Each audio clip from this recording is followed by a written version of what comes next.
Okay, so I got some parts in my truck. I'm getting 8 miles per gallon right now out of the freaking thing, which sucks.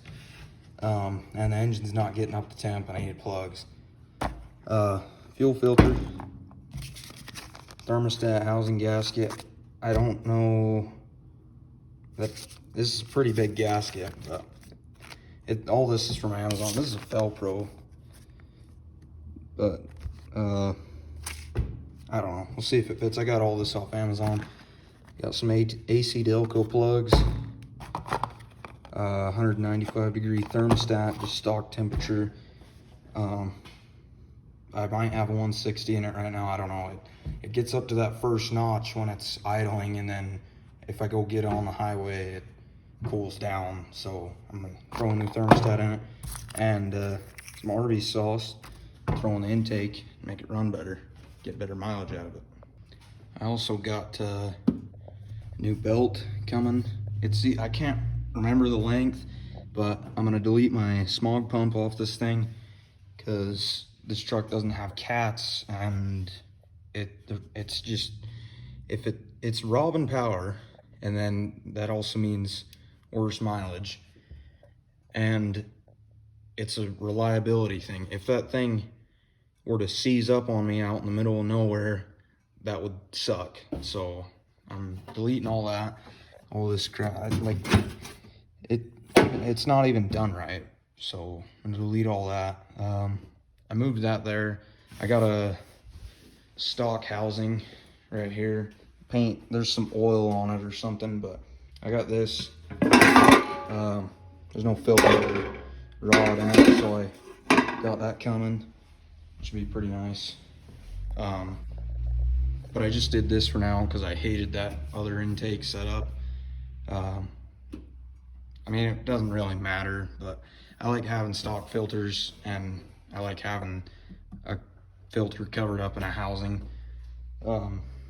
just because it gets pretty dusty where I live. So yeah, do all that, then hopefully it gets better mileage and reliability or something out of it. It's been pretty reliable so far though. Been driving it for a few months and it hasn't given me any problems. I also got some new plug wires that came with the truck when I got it, or I think they're new at least. They don't really look old or anything. They're the same things that are on it right now, so I don't know.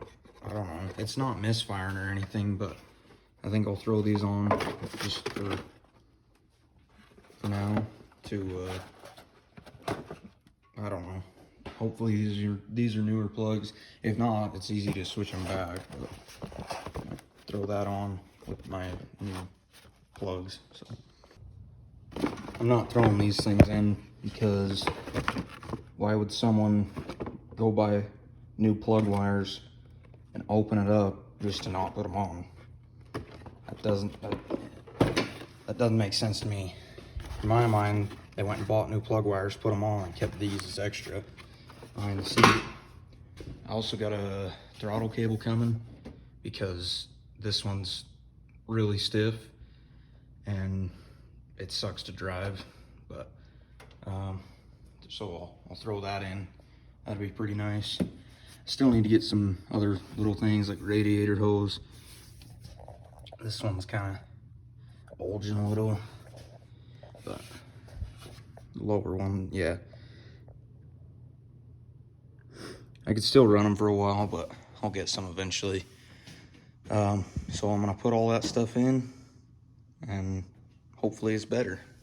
So first thing I'm gonna do, spark plugs, because the engine's still kind of warm, so I don't want to get hot water all over me. And I just don't feel like putting in a fuel filter right now. So if you've never done this on a small block Chevy, they're all on the side of the head here, but I would imagine most of you guys that are watching this have. So there's one there, one right there, and one there. And there's a bolt covering it up, but there's one back there. And then on this side, you got one right there, there, another one there, and there. I've never put plug wires on a small block Chevy, or plugs in a small block Chevy, but hopefully I don't gotta take all this stuff off. I don't think I will. Yeah, I think I can get to it all, but we'll see. All right, I got this plug cracked loose. Pretty sure this is cylinder number 3. I took this plug out the other day just to see what it was doing, but I'm gonna just show you guys how bad my plugs are. The color's good, but the, oh, what is it called? Electrode? Not electrode. Tip or something. The gap. It's pretty bad.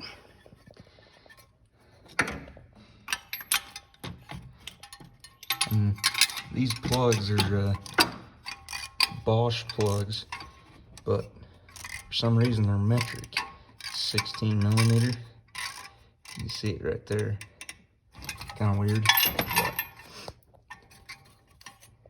But, my socket right there.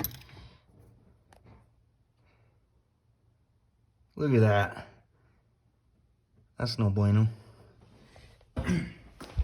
Come look at a new plug. Let me get it out real quick.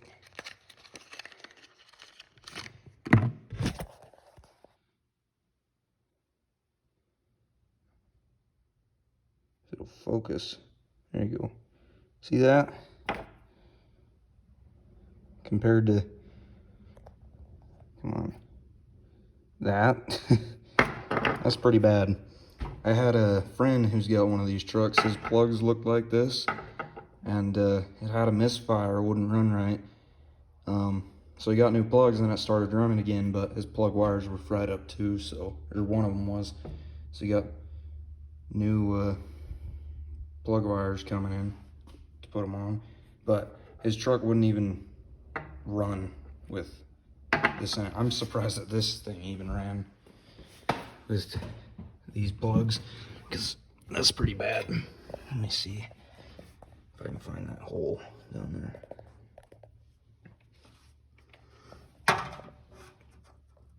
Oh, it's right there.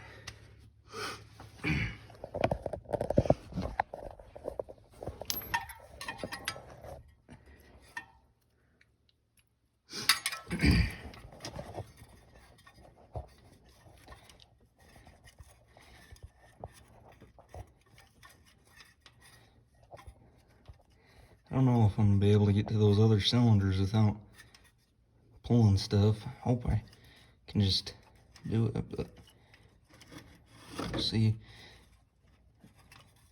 There we go. It's starting to go in there. Oh, hope these are same set. Wow. Huh. These are metric too. It's weird.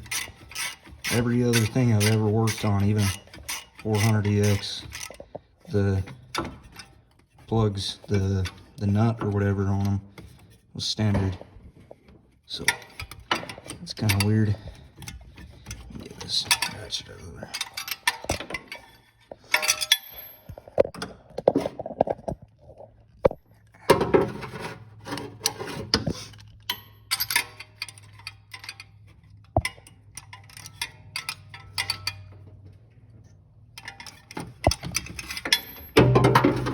So that's cylinder number 3 taken care of.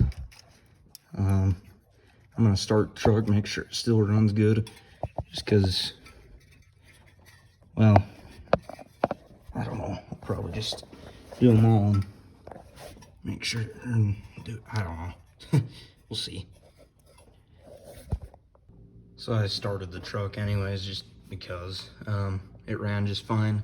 So I'm gonna kind of just skip the rest of these. I might do a few others, like for these cylinder or these plugs that are further back, because they're a bit harder to get to, but spark plugs aren't hard to change. And this one here, and those other 2 front ones, what is it, 2 and 4, those cylinders, they're just like these two here. So, yeah. Cylinder number 1, it's exact same thing.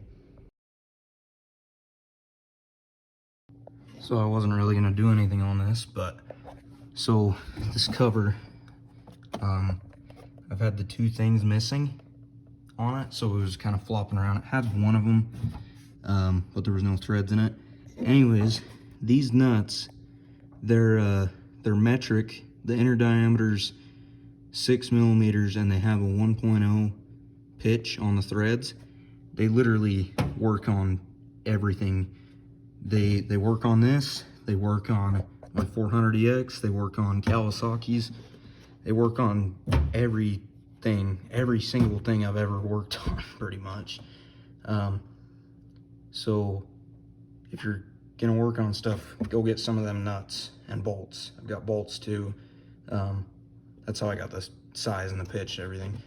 But go get some of them because they're nice to have. I got all my plugs in. What kind of surprised me is that those 2 cylinders, 6 and 8, were actually easier to do than 2 and 4.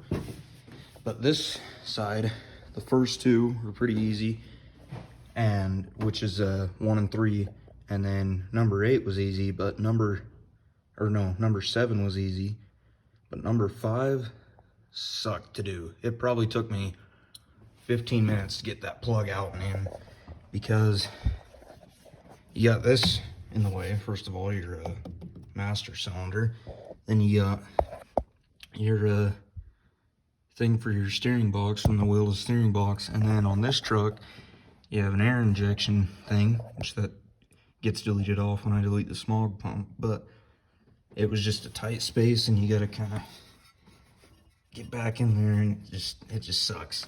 But with this deleted, it should be a lot easier. So some trucks had it, some didn't. So hopefully you have a truck without air or smog stuff. Okay, I'll fire it real quick and go run it. Make sure it's, just run it up and down the road, make sure it's all good, not misfiring or anything.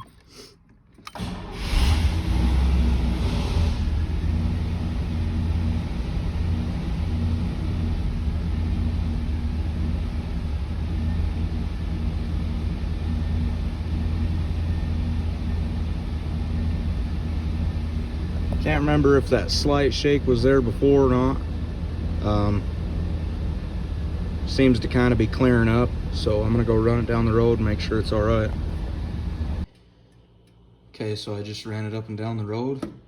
It runs really good.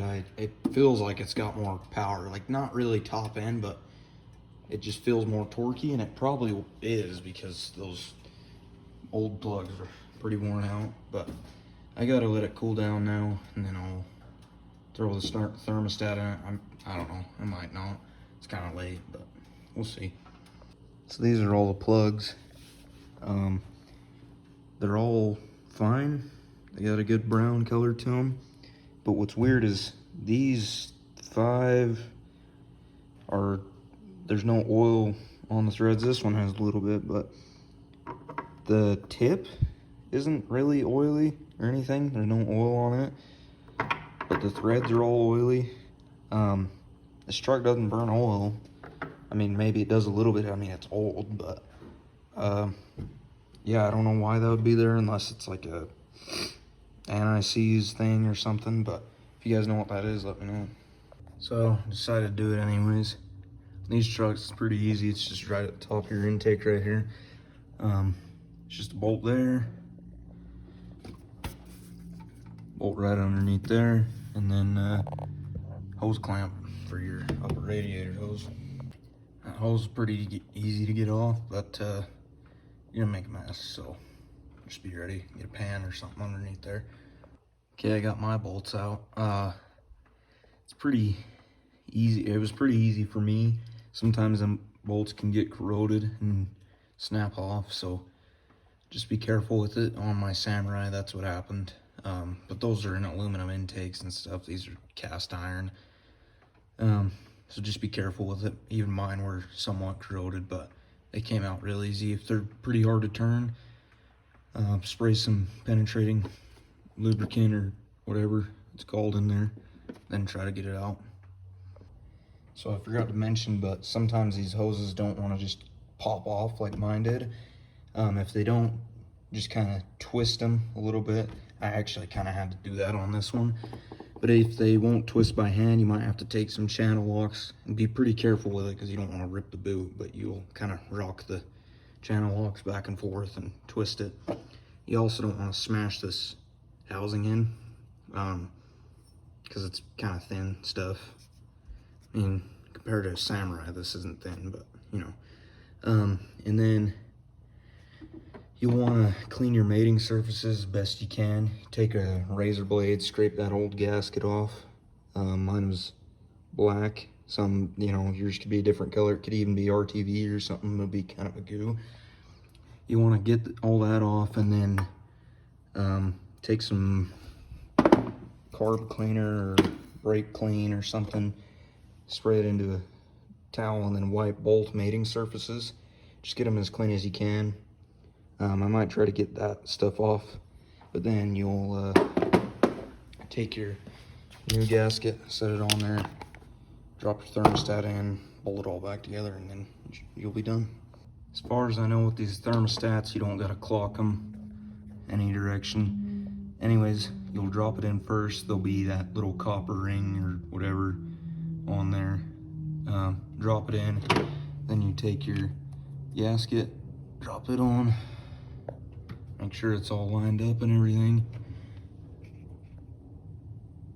This one is, the holes are gonna be a bit bigger than the actual bolt holes. Then take your housing, drop it on, make sure your gasket don't move or something.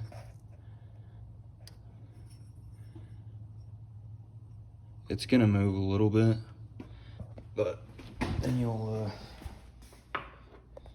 take your bolts. See, even mine had a bit of corrosion on them. This one without the washers for the driver's side with the ground wire. This one is for the other side. It's got a little lock washer. There you go. On there, little spring thing. But you'll take your bolt, drop it in.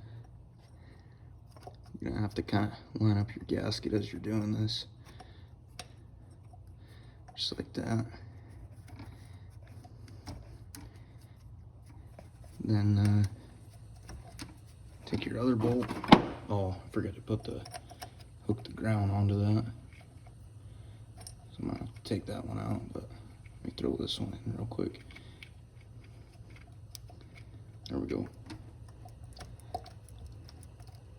Let's see, where's that ground? Right here. If your engine's warm like mine, you are gonna have a little bit of steam kind of coming off it, just because you spill water. See it on my intake back there, but it'll be all right. So get them bolts in, and then take your ratchet with a, what was that, 9/16 socket. Put it on there. Might have to, it's kind of hard to do with one hand. Be right back. So I kind of went ahead, but anyways, get your bolts on, get your clamp on. Do your bolts evenly, tighten everything up evenly. I should have mentioned to take them off evenly, but it'll be fine. Then you want to make sure you got coolant in there in your radiator. Mine dropped down quite a bit, so I'm gonna add some to mine. I got a pan down under there and a thing of cardboard so I wouldn't spill it all over the floor, but that definitely helps.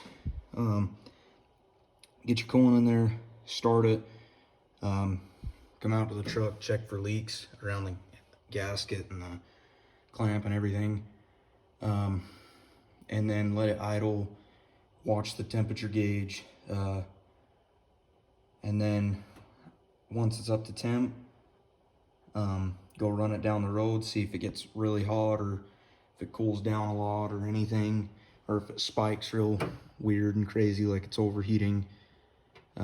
Do all that and then you should be good. It's kind of loud with the motor running and the wipers running, but anyways, that's where my temp sits as of now. I didn't really let it idle and stuff, but I ran it up and down the road. I never saw it get to 210. It was kind of close, but that wasn't going down the highway. It cooled down to right around there, maybe a little bit warmer, but I think that's where it should be. Defrost works really good now. 4 seconds ago my windshield was pretty foggy, but because I ran it without it for a minute, it was fine. But turned the defrost on, that fixed it pretty quick.